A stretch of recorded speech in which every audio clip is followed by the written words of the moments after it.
உங்களை வந்து படங்களில் பார்த்து, அதுவும் முக்கியமாக பசங்களாம் வந்து இவ்வளோ அழகாக ஒரு பொண்ணா, அதாவது வீட்டில் வந்து ஒரு ஆசை இருக்கும்ல, கல்யாணம் பண்ணி அழகாக இப்படி ஒரு பொண்ணு இருக்குன்னா அந்த மாதிரி ஒரு, நான் சொன்ன மாதிரி ஒரு டிஸ்கிரிப்ஷனுக்கு ஏற்ற மாதிரி ஒரு அழகான, but brilliant actress too. I have to mention that too. Meiyazhagan உங்களுக்கு எவ்வளோ ஸ்பெஷல் சொல்லுங்கள்.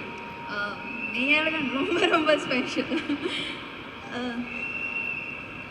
கொஞ்சம் முன்னாடி மைக் கிட்ட டீசர் பார்த்தீங்களா? சத்தமே இல்லை, சத்தமே இல்லைன்னு ஒரு டீசர். அத்தனை ஆண்களும் அமைதியா இருக்கிறது நல்லா இருக்கா? எனக்கு நான் ரொம்ப பிடிச்சிருக்கு. எனக்கு ஃபேவரட் பார்ட் சார் வந்து அரவிந்த் சார் வந்து நான் கேட்டேன்னா சொல்லுவார். ரொம்ப க்யூட்டாக இருந்தது சார். ஆக்சுவலாக ஆனஸ்ட்டாக சொல்லணும்னா நானும் ஆடியன்ஸ் மாதிரியே வெயிட் பண்ணுறேன் 27th படம் பார்க்கணுன்னா. 96 எப்படி மேஜிக் பண்ணதுன்னு நம்ம எல்லாருக்கும் தெரியும். இது எப்படி என்ன பண்ண போகுதுன்னு நானும் வெயிட் பண்ணுறேன். ஆல்ரெடி மியூசிக் சூப்பராக இருக்குது. எனக்கு ரொம்ப நாள் கழித்து ஒரு ஆல்பம் இவ்வளோ பிடிச்சிருக்கு. அதுக்கு பிரேம் சாருக்கு, கோவிந்த் சாருக்கு ரொம்ப ரொம்ப தேங்க்ஸ். அவ்வளோ சோல்ஃபுல்லான மியூசிக். கமல்ஹாசன் சாரோட சாங் அண்ட் அருள்மை சாங் வந்து நெக்ஸ்ட் லெவல் ஆகிருக்கு சார். நான் வந்து 1 hour அழுதுகிட்டே இருந்தேன். அருள்மை song I don't know why, அது ப்ளே லூப்பில் அப்படியே வந்துகிட்டே இருந்தது. அப்படியே தெரியல எனக்கு. நான் தெரியாமல் என் சின்ன வயசுக்கு போயிட்டேன். அம்மா ஞாபகம் வந்துட்டாங்க. அந்த பியூர் லவ் வந்து நான் அதுக்கப்புறம் எக்ஸ்பீரியன்ஸ் பண்ணதே இல்லை சார் இப்போ வரைக்கும். அது ஆக்சுவலாக சேடு தான். இது வரைக்கும் நான் தேடிட்டே இருக்கேன், அந்த பியூர் லவ் எனக்கு கிடைச்சதில்லை. ஸோ அவ்வளோ டச் பண்ணது. இந்த மூவி என்ன பண்ண போகுதுன்னு எனக்கு தெரியல. அந்த சாங்கே அவ்வளோ டீப்பாக இருக்குது. ஸோ ரொம்ப ரொம்ப ஸ்பெஷல் ஆக்சுவலி. நான் ஒரு பாட்டாக இருக்கேன் இந்த படத்துலன்னு. எங்களுக்கும் ரொம்ப ரொம்ப ஸ்பெஷல் நீங்கள் இந்த படத்தில் ஒரு பாட்டாக இருக்கிறது. அண்ட் சக்திவேலன் சார் சொன்ன மாதிரி நம்ம ஊருக்கே வந்து கூட்டிகிட்டு போகிற மாதிரி ஒரு அருமையான கதை. ஸோ இதை பார்க்கும்போது உங்களுக்கும் வந்து சில ஞாபகங்கள்லாம் வந்திருக்கும்ல, மெமரிஸ் ஃப்ரம் சைல்ட்ஹுட். உங்களுக்கு ஊர் கனெக்ட் ஏதாவது ஒன்று கிடச்சிதா? சைல்ட்ஹுட்டா? ஆக்சுவலாக நாங்கள் சிட்டியில் தான் ஹைதராபாத். சிட்டியில் வளர்ந்த பொண்ணு மாதிரி இல்லையே அப்படிங்கிற மாதிரி இருக்காங்களே. ஸோ அவ்வளோ இமோஷன்ஸ் இருந்தது அப்படின்னு சொன்னீங்கல்ல. It is a beautiful right அப்படின்னு சொன்னீங்க. அண்ட் உங்களுக்கு இந்த ரைட் வந்து ரொம்ப ரொம்ப ஸ்பெஷலாக அமையணும் அப்படிங்கிறது தான் எங்களோட ஆசையும் கூட. So anything else you want to tell your fans? நிறைய பேருக்கு ரொம்ப நாள் எதுவும் சொல்லாமல் இருக்கீங்க, டக்குன்னு சொல்லிடலாமா? What you want to tell them? ஃபேன்ஸ்க்கா என்ன சொல்லணும், ரொம்ப ரொம்ப தேங்க்ஸ். எப்போவுமே சப்போர்ட்டிவாக இருக்காங்க. இப்போதுக்கும் வந்துகிட்டே இருக்கும். ரொம்ப பாசிட்டிவாக ஃபீட்பேக் கொடுப்பாரு. நீங்கள் பண்ணணும் படம் ஏன் பண்ணலன்னு சோஷியல் மீடியாவில் எப்போவுமே சப்போர்ட்டிவாக இருப்பாங்க. ரொம்ப ரொம்ப நன்றி. தேங்க்யூ. நன்றி. இன்னும் மென்மேலும் பல படங்கள், பல சக்ஸஸ்ஃபுல் ஹிட்ஸ் வந்து நாங்கள் பார்க்க போகிறோம். ஸ்ரீதிவ்யாவோட நடிப்பை நாங்கள் பார்த்துக்கோம். இன்னும் நிறைய வந்து திரையில் பார்த்து நாங்கள் என்ஜாய் பண்ணுவோம். Thank you so much. Take you seat ma'am. Thank you. பார்க்குறதே சந்தோஷமாக இருக்குது. ரொம்ப நன்றி வந்ததுக்கு. இந்த படம் வந்து போன வருஷம் நவம்பர் 17 ஷூட்டிங் ஸ்டார்ட் பண்ணோம். செப்டம்பர் 27 ஒரு வருஷத்துக்குள்ளார அந்த படம் ரிலீஸே ஆக போகுது. முதல்ல அதுக்கு 2D என்டர்டெயின்மெண்ட்டுக்கு நான் நன்றி சொல்லிக்கணும். சூர்யா சார், ராஜசேகர் சாரில் ஆரம்பித்து மேனேஜர்ஸ் வரைக்கும் அவங்களோட சப்போர்ட் வந்து மறக்கவே முடியாது. முதல்ல அவங்களுக்கு என்னுடைய நன்றி. அதுக்கப்புறம் என்னோடய டீம். ஏன்னா இந்த ஷூட் எவ்வளோ என்ஜாயபுளாக இருந்ததோ அதே அளவுக்கு நிறைய ஹார்ட் ஒர்க் பண்ண வேண்டியிருந்துச்சு. ஏன்னா ஃபுல்லாகவே நைட். அதனால் அதில் என்னையும் சகிச்சுக்கிட்டு இந்த வேலையும் செஞ்சதுக்கு மொத்த டீமுக்கு என்னுடைய நன்றி. அதுக்கப்புறம் மெயினாக என்னுடைய மெய்யழகன் படத்தோட கதாநாயகிகள் 2 பேருக்கும் அவங்கள பற்றி ஒன்று சொல்லணும். தேவதர்ஷினி மேம். ஆக்சுவலாக இந்த படத்தில் அவங்கள காஸ்டிங் பண்ணக்கூடாது அப்படின்னு தான் நான் சொல்லியிருந்தேன். ஏன்னா 96 படத்துலேருந்து யாரையுமே இந்த படத்தில் காஸ்ட் பண்ண வேண்டாம், அது அதோட சாயல் வந்துடும் அப்படின்னு சொல்லிட்டு நாங்கள் ரொம்ப ரொம்ப ட்ரை பண்ணோம். கடைசியில் முடியல, எங்களுக்கு வேறு ஆப்ஷன் இல்லை.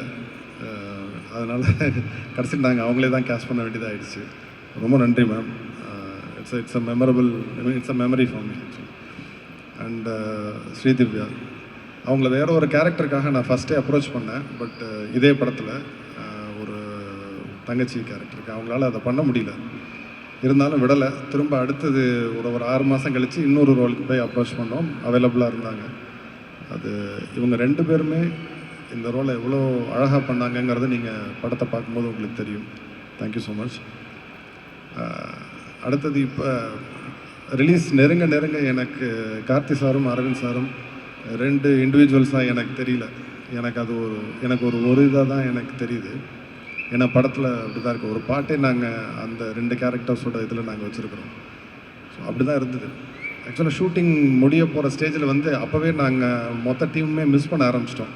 இன்னொரு 1 வாரத்துக்கு அப்புறம் இவங்கெல்லாம் வரமாட்டாங்கல்ல, இவங்களை எப்போ பார்க்க போகிறோன்னு தெரியலையே அப்படிங்கிற மாதிரி தான் இருந்தது.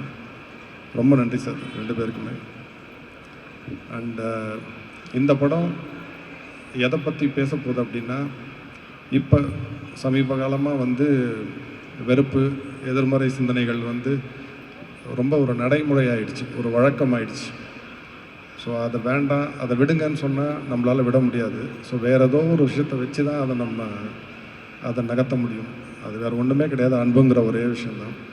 இந்த படம் அதை பற்றி மட்டும்தான் பேசும். அன்புங்கிற ஒரே ஒரு விஷயத்தை பற்றி தான் பேசும். ஸோ கண்டிப்பாக நீங்கள் இதை வந்து இந்த படத்தை பார்த்துட்டு உங்களுக்கு ஏதோ ஒரு வகையில் உங்கள் ஊருக்கு போகணும் அப்படின்னு தோணும். உங்கள் உறவுகளை போய் பார்க்கணுன்னு தோணும். சிலர்கிட்ட மன்னிப்பு கேட்கணும்னு தோணும். அதனால் வர செப்டம்பர் 27 உங்கள் எல்லாரையும் நான் வந்து திரையரங்களில் சந்திக்கிறேன். நன்றி, வணக்கம். Sir just couple of minutes sir. அதாவது நீங்கள் சொன்னதில் ஒரு விஷயம் வந்து ரொம்ப பிடிச்சிருந்தது. இப்போ பேண்டமிக் மாதிரி பரவிக்கிற ஒரு விஷயம் என்னென்னா நெகட்டிவிட்டி. அது வந்து இல்லாமல் இருக்கும் அப்படின்னு சொன்னது எங்களுக்கு ரொம்ப சந்தோஷம். நீங்கள் ஒரு வேக்சின் மாதிரி எங்களுக்கு வந்து இந்த படத்தை கொடுத்துருக்கீங்க அப்படின்னு நினைக்கிறேன் நான். அண்ட் ஒரே ஒரு விஷயம்தான், புரட்டாசி 11 இருக்கட்டும், கிளரோட்டமாக இருக்கட்டும், ஏறுகோல் காணிக்கையாக இருக்கட்டும், அழகான தமிழ் வார்த்தைகள், இந்த கனெக்ஷன் நீங்கள் கொண்டு வரணும்னு நினச்சது வந்து இது ரொம்ப மைண்ட்ஃபுல்லாக பண்ண ஒரு விஷயமா? இல்லை, தமிழ் நம்மளை விட்டு கொஞ்சம் கொஞ்சமாக போய்கிட்டே இருக்குது. ரொம்ப முன்னாடியே ஒரு அறிஞர் சொல்லிட்டார், தமிழ் இனி மெல்ல சாகும் அப்படின்னு. அதை விட்டுறக்கூடாதுங்கிற ஒரு எண்ணம் தான். நம்ம மொழி தொன்மையான ஒரு மொழி. அதை கொஞ்சம் கொஞ்சமாக நம்ம அப்படி அலட்சியமாக விட்டுட்டு இருக்கோம். இதெல்லாம் வந்து இதுக்கு முன்னாடியே வந்திருக்கணும். பட் அட்லீஸ்ட் இப்போ ஸ்டார்ட் பண்ணியிருக்கோம். கொஞ்சம் கொஞ்சமாக அது வரட்டுமே அப்படிங்கிறது தான். டைட்டிலே சுத்தமான தமிழில் தான் வச்சுருக்கோம், மெய்யழகன். ரொம்ப ரொம்ப நன்றி சார், ரொம்ப நன்றி. Thank you so much sir.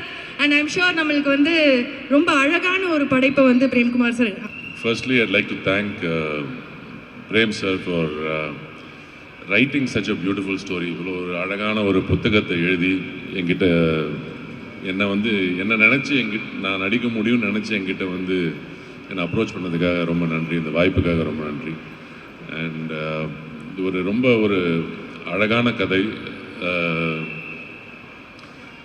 என் வாழ்க்கையில் நடந்த கதை. அதை நான் வந்து இப்போ சொல்ல முடியாது. டெஃபினட்டாக நான் வந்து படம் ரிலீஸ் ஆனதுக்கப்புறம் அதை பற்றி விவரமாக பேசுகிறேன். பட் என்னை ரொம்ப பாதித்து இன்னும் பாதிச்சிட்ருக்கிற ஒரு விஷயம், நேற்று அங்கே ஒரு இடத்துக்கு போனோம் சார் ஷூட்டிங்க்கு, நேற்று ஈவினிங் ப்ரமோஷனுக்கு. அப்போ கார்த்திகிட்ட திருப்பி சொல்லிட்டு இருந்தேன் அந்த விஷயத்தை. எனக்கு அது நான் அப்புறம் பேசுகிறேன், அந்த ரிலீஸ் ஆனதுக்கப்புறம் பேசுகிறேன். இப்போ நான் அந்த கதையை சொல்ல முடியாது. அதே மாதிரி 2D, Suriya, Jo, Rajsekar and the entire production team, அவங்க வந்து இந்த கதையை எடுத்து பண்ணதுக்காக and also to have executed it so well. And என்னோட ஒர்க் பண்ண Devadarshini, enjoyed working with you. நீங்கள் காலேஜில் பார்த்தேன்னு சொன்னீங்க, எத்தராஜா okay. And Sri Divya, thank you so much for working. And work பண்ண எல்லாரோடையும், ராஜ்கிரண் சார் அண்ட் மற்ற நிறையா பேர் இங்கே ஒர்க் பண்ணியிருக்காங்க. அவங்களாம் இங்கே இல்லை, பட் என்ஜாய்ட் ஒர்க்கிங். அண்ட் யாரையும் மறந்துட்டேனே, நடித்தவங்க, என் கூட நடித்தவங்க யாரும் மறந்துட்டேன். கார்த்தி, நான் ரொம்ப என்ஜாய் பண்ணி ஒர்க் பண்ணேன். என்ன சொல்கிறது, இதில் ஒரு படத்தில் மட்டும் இல்லை, I think outside the film ஒரு வெரி ஸ்பெஷல் ரிலேஷன்ஷிப் எங்கள் 2 பேருக்கும். ரொம்ப க்ளோஸ் ஆகிருக்கும்னு நான் நம்புகிறேன். அடிக்கடி தொல்லை பண்ணிகிட்டே இருப்பார், ஆனால் கூட ரொம்ப க்ளோஸாக இருக்கும்னு நான் நம்புகிறேன். கண்டிப்பாக இவர் வந்து என்ன சொல்கிறது, ஒரு கூட பிறக்காத அண்ணா. கண்டிப்பாக அண்ட் அஃப்கோர்ஸ் பிரேம் சாரோட direction team and Mahi sir உங்களோட டீம் டிஓபி டீம் எல்லாருமே I think we all enjoyed working together, ஒரு ஃபேமிலியாக ஒர்க் பண்ணோம். அதான் அந்த படத்தோட மூடாகவும் இருந்துச்சு. So thank you very much. And Sakthi sir, நீங்கள் கோயம்புத்தூர்லேயும் பேசுனீங்க. உங்களை அந்த படம் எவ்வளோ பாதிச்சிருக்கு, பாசிட்டிவாக இன்ஃப்ளூயன்ஸ் ஆகிருக்குன்றது எங்களால் உணர முடியுது.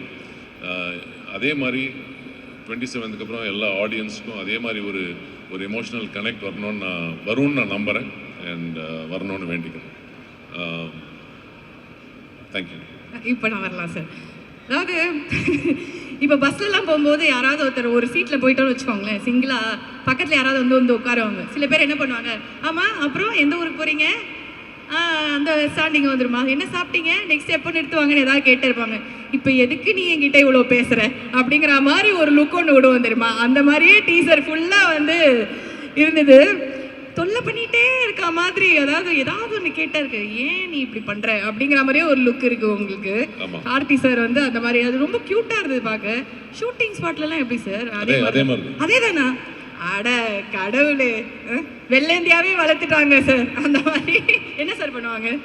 அவர் நிறைய சொல்லுவார், நான் அவ்வளோ கேட்கறது இல்லை. என்ன சொல்லுவார் சார்? பாதி வந்து வரீங்களா வந்து சொல்கிறீங்க. இல்லை, அவர் வந்து ஏதாவது சொல்லுவார், என்னை பற்றி ஏதாவது சொல்லுவார். இப்போ நான் சொல்லி தானே ஆகணும், எனக்கு நான் அவரை பற்றி சொல்கிறேன் இல்லை.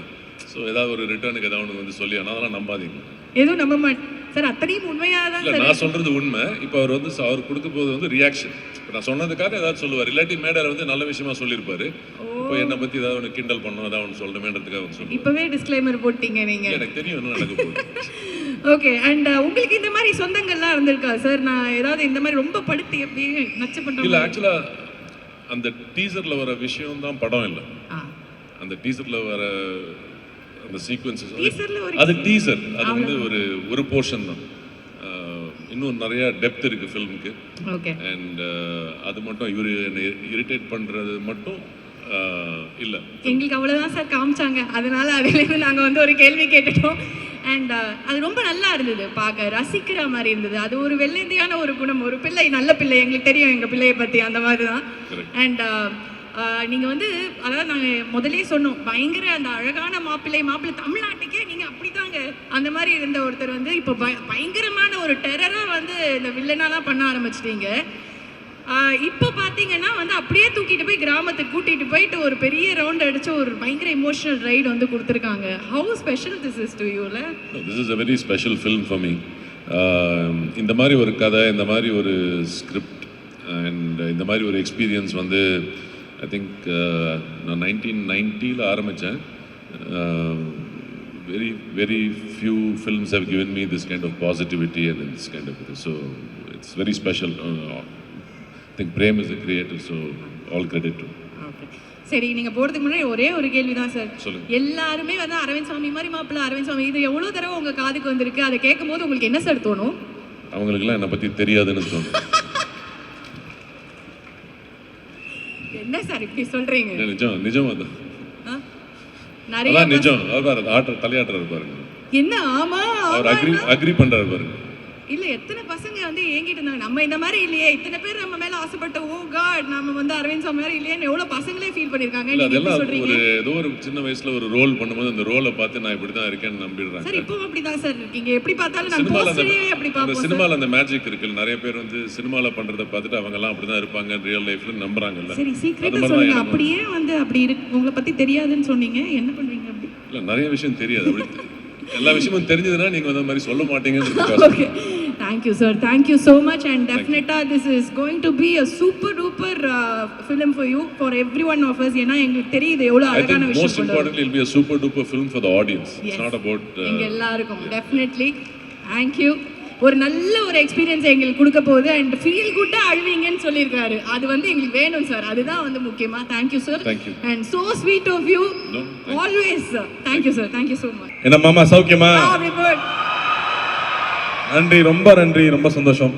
எல்லாம் குடும்பத்தோடு இருக்கீங்க, ஃப்ரெண்ட்ஸோடு இருக்கீங்க. So happy to see all of you. பத்திரிகை, தொலைக்காட்சி ஊடக நண்பர்களுக்கும் வணக்கம். ஒவ்வொருத்தரும் பேசும்போது மேலகன் எவ்வளோ ஸ்பெஷல்னு சொல்லிகிட்டே இருந்தாங்க. 96 ஒரு படம் நம்ம எல்லாருமே ரொம்ப பாதித்த படம். அந்த கதை மட்டும் இல்லை, அந்த கதையை வந்து அவர் ப்ரெசென்ட் பண்ண விதம், அதில் இருந்த இசை, அதில் இருந்த உரையாடல், அதில் ஒரு வார்த்தை தப்பாக இருந்தால் கூட அந்த படமே ஒர்க் ஆகாது. அப்படி வந்து இழைச்சி பண்ண ஒரு படம். அந்த படம் பார்த்துட்டு நான் பிரேம் சார்கிட்ட கூப்பிட்டு நான் பேசியிருந்தேன். பியூட்டிஃபுல்லாக இருந்துச்சுங்க. ஒவ்வொரு ஷார்ட்டும் வந்து மென்ஷன் பண்ணி சொல்கிற மாதிரி நிறைய படங்களில் கிடைக்கிறதில்ல. பெரிய வெற்றி படங்களில் கூட அது அமையறதில்ல. பட் இந்த படத்தில் இன்றைக்கி நம்ம மறக்க முடியாத ஒவ்வொரு காட்சி அவ்வளோ அழகாக இருக்கும். அவர்கிட்ட கூப்பிட்டு பேசியிருந்தேன். அதுக்கப்புறம் ரொம்ப நாளுக்கு அப்புறமா வந்து நம்ம ஜெய்பிஎம் டைரக்டர் ஞானவேல் சொன்னார், ஏங்க உங்களுக்காக ஒரு கதை வச்சுருக்காரு, உங்கள்கிட்ட கொடுக்க மாட்டேங்கிறாரு, பயப்படுறாருன்னு மட்டும் சொன்னார். இப்படி ஒரு மனுஷன் எனக்கு ஒரு கதை வேற எழுதி வச்சுட்டு கொடுக்க மாட்டேங்கிறாருன்னு உடனே டபார் நானே மெசேஜ் போட்டேன். வேற யாருக்கும் போயிடக்கூடாது, நமக்கு வரணுங்கிறதுக்காக. ஸோ அவர் மெசேஜ் பண்ணி சொன்னேன், நம்ம மீட் பண்ணலாமா, எனக்கு இந்த கதை ரெடியாக இருந்தால் கொடுங்கன்னு சொன்னேன். அவர் வந்துட்டு ஒரு புக்கு கொண்டு வந்தார். இந்த புக்கை மட்டும் நீங்கள் படிச்சிருங்க அப்படின்னு சொன்னார். சரிங்க அண்ணா. இப்போ நடுவில் நீங்கள் வேறு எதுவும் படம் பண்ணலையாண்ணா? 96 முடிச்சுட்டு 6 வருஷம் படம் பண்ணலைங்க இந்த மனுஷன். எப்படி இவங்க ஃப்ரெண்ட்ஸ் விட்டு வச்சாங்கன்னு தெரில, வேற இல்லை ப்ரொடியூசர்ஸ் தான் எப்படி விட்டு வச்சாங்கன்னு தெரில. பட் அதுதான் பிரேம். ஒரு பணம் புகழ் பின்னாடி ஓடுற ஆள் இல்லை. அந்த ஆர்ட்டுக்காகவும் அந்த எழுத்துக்காகவும் மட்டுமே இருக்கிற ஒரு அபூர்வ சில மனிதர்கள் இருப்பாங்களே, அந்த மாதிரி பொருட்காட்சியில் வைக்கிற பீஸ் இவர். அப்படி ஒரு ஆள் வந்து ஒரு அழகான ஒரு ஸ்கிரிப்டை கொண்டு வந்து கொடுத்தாரு. ஸ்கிரிப்ட் படித்தேன். படிக்கிறதுக்கு ஒரு 3 மாதம் ஆயிடுச்சு. ஏன்னா அப்புறம் கண்டினியூஸாக ஷூட்டிங்கில் இருந்தேன். அந்த புக்கை படிக்கும் போதே ஒரு 6 இடத்துலையாவது கண்ணில் தண்ணி போயிட்டே இருக்கு. ஐயோ பேப்பர் நனைஞ்சிருச்சேன்னு சொல்லி நான் திருப்பிட்டு இருக்கேன். படித்து முடிச்சுட்டு எனக்கு வந்து அந்த அந்த புக்கை பற்றி என்ன சொல்கிறதுனே தெரியல. ஏன்னா மனசுக்குள்ளே வந்து சக்தி சொன்ன மாதிரி அவ்வளோ உணர்ச்சிகளை கொண்டு வருது. நான் தேங்க்ஃபுல்லி நாங்கள் வந்து ஃபஸ்ட் ஜென்ரேஷன் தான். நான் அப்பா அம்மா வந்து கிராமத்துலேருந்து வந்தவங்க. நான் சென்னையில் படிச்சிருக்கேன். பட் என்னோடய ஹாலிடேஸ் ஃபுல்லாக கிராமத்தில் தான் இருக்கும். இந்த படம் வந்து இந்த புக்கு படிக்கும்போது எனக்கு இருந்த உணர்வு என்னென்னா, இது தமிழ்நாடு, இது நம்மளுது இல்லை, இதுதான் நாம இல்லை அப்படிங்கிற ஒரு உணர்வு வந்துகிட்டே இருந்துச்சு. அது கரெக்டாக கோவிடுக்கு அப்புறம். அதுக்கு இந்த படம் கூட இந்த புக்கு கூட கோவிட்ல எழுதின புக்குன்னு தான் நினைக்கிறேன். ஏன்னா கோவிட் வந்து அந்த பீரியடை நம்ம எல்லாரையுமே யோசிக்க வச்சிருக்கு. நம்ம எங்கே போயிட்டு இருக்கோம், நம்ம அப்பா அம்மா என்ன இருக்காங்க, அப்பா அம்மா கிட்ட பேசுகிறோமா, அண்ணன் தம்பி கூட பேசுகிறோமா, நம்ம சொந்தக்காரங்க கூட பேசுகிறோமா, நம்ம ஊருக்கு போகிறோமா, நம்ம குலதெய்வம் கோயிலுக்கு போகிறோமா, அந்த தேடல் எல்லாருக்கும் இருந்துகிட்டே இருக்கு. நான் இப்போ வந்து சென்னையில் ஒரு தீபாவளி பொங்கல்னா சென்னை காலி, இங்கே யாருமே இருக்கிறது இல்லை. டோல்கேட்டில் போய் நின்னோம்னா அத்தனை வண்டி நிற்குது. எல்லாரும் ஊருக்கு தான் போயிட்டு இருக்காங்க. எல்லாருக்குமே ஒரு தேடல் இருக்கு. நம்மளுடைய ரூட்ஸ் என்னவோ அதை விட்டுறக்கூடாதுங்கிற தேடல் இருக்கு. அதை மிக கச்சிதமாக கேப்சுலேட் பண்ணுற படமாக நான் மெய்யழகன் பார்க்குறேன். அண்ட் இந்த படம் வந்து படம் பார்த்தவங்க ஒவ்வொருத்தராக வந்து பிஸ்னஸில் பார்க்குறாங்க, அப்ரிஷியேட் பண்ணுறாங்க. எப்படிங்க அந்த கதையை தேர்ந்தெடுத்தீங்கன்னாங்க, இவ்வளோ கமர்ஷியலான ஒரு படம், இது ஏங்க நான் பண்ணக்கூடாது அப்படின்னு தான் சொன்னேன். ஆக்ஷனும் காதல் காட்சி மட்டுமே கமர்ஷியல் ஃபிலிம் கிடையாது இல்லையா? ஸோ அந்த மாதிரி இதில் வந்து அவ்வளோ அற்புதமான விஷயங்கள் இந்த படம் பேசுது. ஸோ அந்த வகையில் இந்த படம் எனக்கு கிடைச்சதுல ரொம்ப ரொம்ப சந்தோஷம். அதுக்கப்புறம் எங்கள் அண்ணன் மேட்ருக்கு வரேன். அவர் என்னமோ என்ன அண்ணன்ட்டார், அருண்சாமி சார் என்ன நினைச்சிட்டு இருக்கீங்க நீங்க? ஏன் சார் அதுல வேற வந்து இவ்வளவு பிரஸ் இருக்காங்க, கையெல்லாம் வச்சு மிரட்டுறாரு. ரொம்ப ஓவரா போயிட்டு இருக்கு, பயமா இருக்கு. எனக்கு வந்து கைதி வந்து ஒரு பயங்கரமான எக்ஸ்பீரியன்ஸ். ஏன்னா ஃபுல்லா நைட்லயே ஷூட் பண்ணோம். ஃபுல் நைட் ஷூட்டிங்க. லோகேஷ் கொண்டு எடுத்துருவான், டெய்லி ஃபைட் வேற. இந்த படத்துல வந்து மறுபடியும் ஃபுல் நைட் ஷூட்டிங்கு. ஆனால் நல்லபடியாக ஒரு ஃபைட்டு கிடையாது படத்தில். அதனால் ஃபைட்லாம் எதிர்பார்த்து வந்துடாதீங்க. ஆனால் அந்த ஒவ்வொரு நைட்லையும் அருண்சாமி சார் கூட உட்காந்து நாங்கள் பேசிகிட்டு இருந்த விஷயங்களாகட்டும், ஏன்னா அவரே பேசிகிட்டு இருந்தார், நான் கேட்டிருந்தேன்னு சொன்னால் அவர் கோவப்படுவார். நாங்கள் 2 பேரும் சேர்ந்து பேசிகிட்டு இருந்தோம். ராஜகிரண் சார்லாம் வந்து ஒரு கதையை ஓகே பண்ணுறதே அவ்வளோ பெரிய விஷயம். அவர் வந்து தம்பி இதெல்லாம் ரொம்ப ஸ்பெஷலான படம், இந்த படத்தில் இந்த கதை அதில் எழுத்துருக்கிற ஒரு விஷயமும் மிஸ் ஆகாமல் கொண்டு வந்து சேர்த்துட்டோம்னாலே போதும், அதான் பெரிய விஷயம்னாரு. ஸோ நானும் அருண்சாமி சார் நாங்கள் பேசும்போது இந்த சீனில் இருக்கிற இந்த அழகு குறையாமல் நம்ம என்ன பண்ணிட முடியும், அதை ஒரு சின்ன பெசகு கூட மிஸ் பண்ணிடாமல் கொண்டு வந்து சேர்க்கணும் அப்படிங்கிறதான் ஐ திங்க் எங்களோட கான்வர்சேஷன் மோஸ்ட்டாக அதை பற்றியே இருக்கும். அண்டு இன்னொரு விஷயம் வந்து அருண்சாமி சார் சொன்னது ரொம்ப ஆச்சரியமாக இருந்தது. அவர் ஒரு வில்லேஜ் பாய் அப்படிங்கிறாரு. அவர் வில்லேஜ் பாய் மாதிரி அங்கே இருக்காரு. யார் சொல்ல ஒத்துக்க முடியாது, நான் இன்ன வரைக்கும் ஒத்துக்கல. ஆனால் அவருக்கு அவ்வளோ ஒரு கனெக்ட் இருக்குது, அவ்வளோ ஒரு மெமரிஸ் இருக்குது. தஞ்சாவூரில் போய் அங்கேயே இருந்து அந்த படம் ஃபுல்லாக நாங்கள் ஷூட் பண்ணது. அந்த ஃபர்ஸ்ட் டே வந்து நான் கேட்டுட்டு இருந்தேன், எங்கள் தஞ்சாவூருக்குன்னு ஸ்லாங் இருக்கா அப்படின்னு கேட்டுட்டு இருந்தேன். இல்லைங்க, சுத்தமான தமிழ்னா தஞ்சாவூரில் பேசுதான் சுத்தமான தமிழ், மற்ற எல்லா ஊர்லேயும் ஆக்சென்ட் இருக்கும், பட் சுத்தமாக க்ளீனாக இருக்கிறது தஞ்சாவூர் தான் சொன்னார். அப்போ அங்கே ஒரு தமிழ் டீச்சர் ஒருத்தங்க இருந்தாங்க, அவங்களை கூப்பிட்டு வந்து எங்களை விட்டாங்க. வந்து வாப்பா அப்படின்னாங்க. ஓ இதுதான் தஞ்சாவூரா, நான் அப்பவே புரிஞ்சுக்கிட்டேன் நான். அதாவது வெள்ளந்தியா ஒரு சின்ன ஒரு பிளாக் கூட இல்லாமல் நம்மளை பற்றி என்ன நினைப்பாங்கன்னு யோசிக்காமல் அப்படி அன்பை கொட்டுறது இருக்கு இல்லையா, அது அந்த ஒரு செகண்டில் புரிஞ்சுது. அதை பிடிச்சிக்கிட்டு தான் படம் ஃபுல்லாக நான் ட்ராவல் ஆனேன்னு சொல்லலாம். அண்ட் பாலா சார் ஒரு இடத்துல அழகாக சொல்லியிருந்தார், 2 பேர் உட்காந்து பேசுகிறதே ஒரு அழகான ஒரு திரைப்படம் அப்படின்னு சொன்னார். அந்த மாதிரி வந்து ரொம்ப நாளுக்கு அப்புறமா சந்திக்கிற 2 பேர் பகிர்ந்துக்கிறதுக்கு அவ்வளோ விஷயங்கள் இருக்கும், அதில் அவ்வளோ சுவாரஸ்யம் இருக்க முடியும். அதை வந்து எப்படி தான் இந்த மனுஷன் எழுதினாருனே தெரியல, அதுவும் 6 நாளில் எழுதுனேன் அப்படின்னு சொல்கிறாரு. இது என்னமோ வந்து அப்படியே ஒரு ஃப்ளோவில் எழுதின ஒரு கதைன்னு நினைக்கிறேன். ஸோ இந்த படம் நடித்தது எனக்கு அவ்வளோ ஒரு சந்தோஷம். அண்ட் 27th இந்த படம் வரப்போகுது. It will be an other special film. 96 எந்த அளவுக்கு ஸ்பெஷல் ஃபில்மோ அந்த அளவுக்கு இந்த படமும் ஒரு ரொம்ப ஸ்பெஷல் ஃபில்மாக இருக்கும்னு நான் நம்புகிறேன். அண்ட் முக்கியமாக கோவிந்த் வசந்தா மியூசிக் பற்றி சொல்லணும். 96 காதலே வந்து இன்றைக்கும் எல்லாரும் ஒய்ஃபுக்கும் லவருக்கும் வச்சிருக்கிற ரிங்டோன் வந்து காதலேன்னு அந்த பாட்டு தான் இருக்குது. அந்த மாதிரி அவன் ஊருக்கு போகும்போது இந்த படத்தோட பாட்டை கேட்டுட்டு போகாமல் இருக்க மாட்டாங்க. அண்ட் அகைன் கமல் சாருக்கு பெரிய நன்றி சொல்லணும். அவருடைய அந்த ஒரு லயன்ஸ் வாய்ஸ்ன்னு சொல்கிறதா அவர் பாடி கொடுத்தது அந்த படத்தில் வர ஒரு ரொம்ப முக்கியமான ஒரு கட்டம். அதுக்கு அவர் ஆட் பண்ண வேல்யூ வந்து கொஞ்சம் கிடையாது. ஸோ கமல் சார், நம்ம உலக நாயகன் அவர்களுக்கு மறுபடியும் உங்கள் எல்லாரும் முன்னாடி நான் நன்றி சொல்லணும்னு நினைக்கிறேன். அண்டு இந்த கதை அழகாக வந்து சேரணும் அப்படிங்கும்போது 96ல் இருக்கிற ஒவ்வொரு பொக்கிஷம், ஒவ்வொரு டெக்னீஷியனும் அப்படியே இந்த படத்துக்குள்ளே வந்தது. மகி வந்ததாகட்டும், இல்லை கோவிந்த் வசந்தா வந்ததாகட்டும், எடிட்டர் ஆகட்டும், அவங்க அப்படியே இந்த படம் இந்த கதையே அவங்கள தேர்ந்தெடுத்துக்கிச்சு. அந்த கதை என்னென்ன தேவையோ அதை ஒவ்வொன்றா செதுக்கிச்சுன்னே சொல்லலாம். ஸோ அந்த மாதிரி ஒரு ரொம்ப ரேர் ஃபில்மாகவே நான் அதை பார்க்குறேன். So it's very special for all of us. And 2D அண்ணா கிட்ட கொடுத்துட்டா பிரச்சனையே இருக்காது. இந்த படம் எப்படி வரணுமோ மிஸ் ஆகாமல் கரெக்டாக வந்துடும், கரெக்டாக கொண்டு வந்து சேர்த்துருவாங்கன்னு எனக்கு ஒரு நம்பிக்கை இருந்துச்சு. அந்த வகையில் இந்த கதைக்கு என்னென்ன தேவையோ அத்தனை விஷயமும் ஏற்பாடு பண்ணி கொடுத்து முழுசாக வந்திருக்கு இல்லையா, அந்த ஒரு வடிவம் இருக்குல்ல, அது I feel it's very special. And again நம்மளோட லக்கி ஆங்கர் அஞ்சனாவும் இங்கே வந்துட்டாங்க. படம் நிச்சயம் வெற்றி பெறணும். Okay sir. எஸ், பாருங்க. Thank you sir. நாங்கள் வந்து ஒவ்வொரு கிராமத்து கதையிலையும் நாங்கள் ரசித்தது வந்து நீங்கள் அந்த எடுத்து பேசுகிற ஸ்லாங் தான். நீங்கள் இப்போ சொல்லிட்டீங்க இதுக்கு ஸ்லாங்லாம் கிடையாது, இதுதான் வந்து நார்மலாக சூப்பரான ஒரு தமிழ், அதை வந்து நான் பேசியிருக்கேன்னு. என்ன மாமா சௌக்கியமாவா நாங்கள் கேட்டுட்டோம். தஞ்சையில் இருக்கிற அந்த எப்படி பேசுனீங்கிறது எங்களுக்கு கேட்கணும்ல. ஒரு 2 டைலாக் அப்படியே எடுத்து விட்டீங்கன்னா சொன்னா அப்புறம் சென்சார் இருப்பாங்க. எல்லாருக்கும் பிடிச்சிருக்கிறது வந்து பரவாயில்ல சொல்லுங்க, அதெல்லாம் நம்ம கட் பண்ணி பீப் போட்டுக்கலாம். அத்தான் படம் ஃபுல்லாக வந்து அருண்சாமி சார் அத்தான் பேசிய கொலை எடுத்துட்டேன் நான். அதில் ஒரு சீனில் வந்து சாப்பிட்டுட்டு இருப்போம். அவர் பர்ஸில் நிறைய காசு இருக்கும். இவ்வளோ காசை யாராவது பேக்கில் வைப்பாங்களா? பர்ஸில் தானே வைக்கணும். அவர் வேறு சாப்பிட்டு இருக்காரு, அவர் எழுப்பணும். எப்படி எழுப்புறது? அதான் கொஞ்சம் சூத்தாம்பட்டியை தூக்குங்க அப்படின்னு சொல்லிட்டு பர்ஸில் வச்சு விடணும். அந்த வார்த்தை எனக்கே புதுசாக இருந்துச்சு. இப்படி தான் பேசுவாங்களான்னா இல்லை எங்கள் ஊரில் இப்படி தான் பேசுவாங்க அப்படின்னு சொன்னாங்க. ஸோ இந்த யதார்த்தம் இருக்கு இல்லையா, எந்த ஒரு ஸ்க்ரீன் இல்லாமல் ஃபில்டர் இல்லாமல், நம்ம நோ ஃபில்டர்னு போடுவோம்ல ஹேஷ்டேக்கில், அந்த மாதிரி நோ ஃபில்டர் ஜோனில் இருக்க ஒரு கேரக்டர். நம்ம ஊரில் பொதுவாக ரொம்ப நல்லவனாக இருக்கிறவன், பாசமாக இருக்கிறவனை வந்து ஏமாளின்னு சொல்லிடுவோம். ஆனால் அந்த மாதிரி கேரக்டர்ஸ் அவர் கிரியேட் பண்ண கேரக்டர் வந்து மற்றவங்க என்ன சொன்னாலும் தன்னோட இயல்புலேருந்து மாறாமல் இருக்கிற கேரக்டர் இருக்கு இல்லையா. ஸோ அதுதான் அந்த கேரக்டர். அது ரொம்ப பியூட்டிஃபுல்லாக எழுதியிருக்காரு அவர். ஸோ அதில் அவருக்கு தான் எல்லா பெருமையும். Fits like a glove sir. Karthi sir அந்த மாதிரி தான்ங்கிற மாதிரி தான் நாங்கள் பார்த்துருக்கோம். இன்னும் ஒரு விஷயம் என்னென்னா, நம்ம டைரக்டர் சாருக்கு வந்து ஒரு அழகான ஒரு நாஸ்டாலஜிக் கனெக்ட் வந்து அந்த பாடல்கள் மூலியமா கொடுக்கறத 96லேயே வந்து பார்த்தோம் இல்லையா. ஏன்னா அந்த ஒரு பாட்டு பாடின உடனே அப்படியே எல்லா ஃபீலிங்ஸும் கொட்டிட்டு வரும் அப்படிங்கிற மாதிரி வந்து ராஜா சார் பாடல்கள் வந்து யூஸ் பண்ணி இந்த படத்துலயும் அந்த மாதிரி நாங்கள் ஏதாவது எதிர்பார்க்கலாமா? ராஜா சார் மியூசிக் இல்லாமல் இவர் கதை எழுத மாட்டாருன்னு நினைக்கிறேன். இந்த படத்துலயும் அந்த மாதிரி ஒரு விஷயம் வச்சிருக்காரு. அது ரொம்ப அழகான ஒரு சுச்சுவேஷன்ல வரும். அதனால நீங்க அதை படத்துல பார்த்தா நல்லா இருக்கும்னு நினைக்கிறேன்.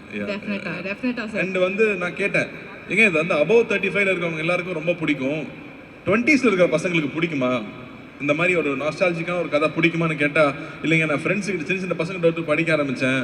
அட பாவிகளா, நீங்கள் இவ்வளோ சந்தோஷமாக வாழ்ந்துருக்கீங்களா, நான் எந்நேரமும் ஃபோனுக்குள்ளேயே இருக்கோம், எங்களுக்கு இந்த அவுட்டோர் லைஃபே தெரியல அப்படின்னு சொன்னாங்க.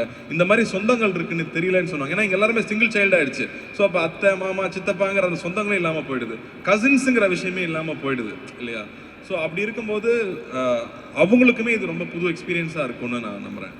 ஓகே, ஸோ நம்ம எல்லாருக்குமே வந்து ரொம்ப அழகான ஒரு விஷயம் வந்து பண்ண ஒரு தெரப்பி மாதிரி நாங்கள் போய் பார்க்கலான்னு நினைக்கிறேன் சார் இந்த படத்தை.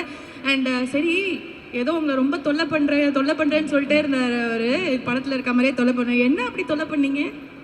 என்னங்க நைட் ஷூட்டிங் போயிட்டு வருவோம், நைட் ஷூட்டிங் போயிட்டு வெறும் வயிற்றில் தூங்க முடியுமா? தூங்க முடியாது. காலைல சாப்பிடணும். இவர் தூங்குறேன் பாரு. அப்புறம் காலைல எழுப்பி வாங்க சார் சாப்பிட போகலான்னு சொல்லி சாப்பிட்டு போய் தூங்க வச்சிருவேன். அதுக்கப்புறம் கரெக்டாக 1 மணிக்கு எனக்கு பஸ் வரும், அவர் தூங்கிட்டு இருப்பாரு. திரும்ப 1 மணிக்கு எழுப்பி வாங்க லஞ்சு கம்பெனி கொடுங்கன்னு கூட்டிகிட்டு போவேன். ஸோ இந்த மாதிரி சின்ன சின்ன தொல்லைகள் தான். 1 மணிக்கு ஒரு மனுஷனை தூக்கத்துலேருந்து எழுப்பிட்டு சாப்பிட்றதுக்கு அதுவும் அப்படின்ற இல்லைங்க, இந்த படத்தில் அட்வான்டேஜ் என்னன்னா சாங் ஃபைட் இந்த பிரச்சனை எல்லாம் இல்லை. ஸோ டயட்லாம் இருக்கணும்னு அவசியம் இல்லை. காரைக்குடியில் வேற தங்கியிருக்கோம், சாப்பாடுக்கு சொல்ல வேணுமா? அதனால 2 பேருமே ஃபூடிஸ் ரொம்ப என்ஜாய் பண்ணியிருக்கோம். மகி சொல்லிட்டு இருந்தார் இல்லையா, திண்டுக்கல்ல ஒரு ரெஸ்டாரண்ட் கூட்டிகிட்டு போனார், பேர் சொல்லலாம் இல்லை சார், பொன்ராம். காலையில் 8 மணிக்கு பிரியாணி சாப்பிட்ருக்கீங்களா? காலையில் 8 மணிக்கு பிரியாணி, அதாவது தம் திறந்த உடனே சார் கூட்டிகிட்டு போய் வாங்கி கொடுத்தாரு. நன்றி சார். நல்லா சாப்பிட்ருக்கீங்க. நல்லா சாப்பிட்டு சந்தோஷமா நாங்கள் சந்தோஷமா வேலை செஞ்சு தானே மக்கள் சந்தோஷமா படம் பார்க்க முடியும். அதனால நாங்கள் ரொம்ப ஹாப்பியாகவே இருந்திருக்கோம். ஆனா நீங்க பிரியாணி சாப்பிட்ற அழகை நாங்க தான் அவ்வளோ பார்த்து ரசிச்சிருக்கோமே சார். அது 8 மணிக்கு பார்த்தா நல்லா தான் இருக்கும். சரி, ஓகே, ஒரே ஒரு விஷயம் தான், நீங்க மேல இருக்கீங்க அவர் கீழே இருக்காரு, இப்படி மாத்தி மாத்தி இருக்கும்போது நான் மாத்தி மாத்தி சப்போர்ட் பண்ணுவேன். இருந்தாலும் அவர் பக்கம் நியாயம்னு ஒண்ணு இருக்கும்ல, அதை கூப்பிட்டு தானே கேட்குறோம். சார் வாங்க சார், நீங்க மேல வாங்க சார். அட அட அட என்ன அழகா இருக்கு இதை பார்க்க அப்படிங்கிற மாதிரி இருக்கு எனக்கு இங்கிருந்து பார்க்க. கீழே நிறைய ஆக்ஷன்லயே சொல்லிட்டு இருந்தேன் சார், நிறைய கம்ப்ளைண்ட்ஸ் இருக்கு போல இருக்கு சார். இல்லை சார், எனக்கு ஒரு கடைசியில் பேசுகிறாரு, என்னமோ சொல்லிட்டு போயிடலாம், அதுக்காக நான் வந்து அதனாலதான் உங்களை வந்து நான் பாருங்க மேலே கூப்பிட்டேன். கடைசியா அப்படி முடிக்க விட மாட்டோம், உங்க தரப்ப சொல்லிடணும் அப்படின்னு. எனக்கு வந்து அவர் சொல்றதே பெட்டர்னு நினைக்கிறேன் நான். என்ன சார் இப்படி சொல்லிட்டீங்க. But it is so good to see both of you on screen. அது ஒரு மாதிரி ஒரு கலாட்டாவோ ஒரு மாதிரி அழகா இந்த கெமிஸ்ட்ரியெல்லாம் ரொம்ப ஓவர் யூஸ் ஆயிடுச்சு சார். அதை எப்படி சொல்றேன்னு தெரியல. ஒரு அந்யோன்யமா, ஒரு அன்பா, ஒரு பாசப்பிணைப்போ, ஒரு அந்த மாதிரி ஒரு குடும்பத்து கதையில பார்க்கும்போது அவ்வளோ அழகா இருக்கு. It was brilliant to watch you on screen and I'm sure இது ஒரு பெரிய திருவிழாவா எங்க எல்லாருக்குமே வந்து இருக்க போகுது.